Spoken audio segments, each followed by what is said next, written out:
Hi guys, Korean கனகராஜு.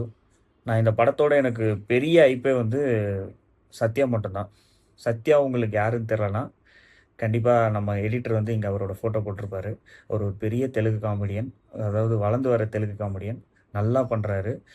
எனக்கு அவரோட படம் எது பார்த்தாலுமே அவரோட காமெடி வந்து பயங்கர சாட்டிஸ்ஃபைடாக இருக்கும். அதுதான் எனக்கு ஒரு பெரிய ஐப். ஸோ இது எல்லாத்தையும் அவர் சாட்டிஸ்ஃபை பண்ணாங்களா? அவரோட காமெடியை அழகாக பிளெண்ட் பண்ணி சூப்பராக பண்ணியிருக்காங்களான்றத நம்ம டீட்டெயில்டாக பார்ப்போம். அதுக்கு முன்னாடி லைக் பண்ணுங்கள், ஷேர் பண்ணுங்கள், சப்ஸ்கிரைப் பண்ணுங்கள். வீடியோக்குள்ளே போவோம். the guns out. Dropping bodies in the place till the sun's out. Can't fuck with me, so don't even try. Cause when the bullets fly, you're the last one to die. I'm pulling up black windows once you go down. You must be crazy if you think that I'ma slow down. I wanna hear it talking shit. Rayalaseema ஒரு வில்லேஜில் இருக்க ஒரு hero, அவர்கிட்ட ஒரு கொரியனோட cost வருது. அது எப்படி வந்து அவர் வந்து எடுத்துக்கிட்டு வந்து அது ப்ராசஸ் ஆகிடுது, அது என்னென்ன பண்ணுது, இதுதான் ஸ்டோரி. இதில் பெருசாக எதுவும் இல்லை. இது நம்ம காஞ்சனாலேருந்து எல்லாத்துலேருந்து பார்த்த ஒரு ஸ்டோரி தான். பாசிட்டிவ்னு கேட்டிங்கன்னா நான் சத்யா மட்டும்தாங்க சொல்லுவேன்.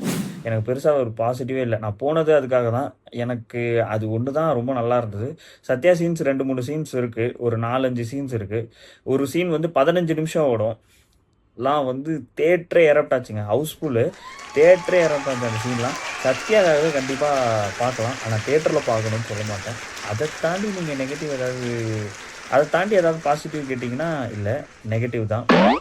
எனக்கு ஒர்க் ஆகலைங்க. நீங்கள் ஒரு காமெடி சீன்ஸ் பண்ணுறேன்னா நான் காமெடி மட்டுமே. நான் இப்போ இந்த படம் பார்க்க போனது சத்யாவுக்கு மட்டும்தான். ஆனால் சத்யாவை கரெக்டாக யூஸ் பண்ணியிருக்கணும்னு தான் நான் யோசிச்சேன். இந்த கதையில் சத்யா உட்காந்துருக்கணும். ஆனால் சத்யாக்காகவே இந்த படம் ஓடுற மாதிரி தான் எனக்கு ஒரு கட்டத்தில் ஃபீல் ஆச்சு. எல்லாருமே வந்து ஃபேட் அவுட் ஆகிட்டாங்க. மீன்ஸ் ஹீரோலேருந்து எல்லாருமே ஃபேட் அவுட் ஆகிட்டாங்க. யாருமே வந்து தெரியல. சத்யாவோட அந்த ஒரு சத்யா வந்தால் தான் நமக்கு சந்தோஷமாக இருக்கும் அப்படின்ற மாதிரி ஆயிடுச்சு. 2 ஹவர் 40 நிமிஷத்துக்கு மேலே ஓடுது. அவர் வந்தால் தான் நமக்கு அந்த ஹாப்பினஸ்ஸு, அந்த படமே வந்து அவர் வந்தால் தான் அது அப்படின்ற மாதிரி ஆயிடுச்சு. ஸோ செம ஃபேட் அவுட் ஆயிடுச்சு. ஸ்டோரி வந்து நல்ல ஸ்டோரி, நல்லா உண்மையாகவே பயங்கரமாக பண்ணியிருக்கலாம். ஆனால் வந்து ஃபர்ஸ்ட் ஹாஃப் டீசெண்டாக இருந்தாலும் செகண்ட் ஹாஃப் எங்கேயோ மிஸ் ஆகி போச்சு. அது டோட்டலாகவே செகண்ட் ஹாஃப் வந்து இதுவாகிடுச்சு. அது இல்லாமல் கிளைமேக்ஸில் ஏஐ ஸ்லாப் ஒன்று பண்ணியிருப்பானுங்க. எனக்கு ஒன்றுமே புரியல. அது பார்க்கும்போது அவங்களுக்கே யோசிச்சிருக்கணும், என்னடா இது பண்ணுறீங்க அப்படின்னு. ஏன்னா அவங்களோட இண்டஸ்ட்ரியிலே ஒரு படம் இருக்குது, அஞ்சின்னு ஒரு படம் இருக்குது. நீங்கள் எத்தனை பேர் பார்த்துருப்பீங்கன்னு தெரில. அவர் வந்து அந்த டேரக்டர் வந்து அம்மன், அருந்ததி, அந்த டேரக்டர். பயங்கரமான படம். அந்த அஞ்சு வந்து ஃப்ளாப் ஆனால் வந்து அந்த காலத்தில் அப்படி ஒரு படம், சிரஞ்சீவி சார் படம் அவ்வளோ சூப்பராக இருக்கும். என்ன மாதிரி கிராஃபிக்ஸ் பண்ணியிருப்பாங்க தெரியுமா? அப்போல்லாம் ஏஐ இல்லாத காலம். அந்த மாதிரி ஒரு படம் நம்ம எல்லாருமே கலைஞர் டிவியில் பார்த்துருப்போம். கொல்லிமலை காடுன்னு அந்த மாதிரி ஒரு ரிலேட்டடான டைட்டிலில் வர ஒரு படம்.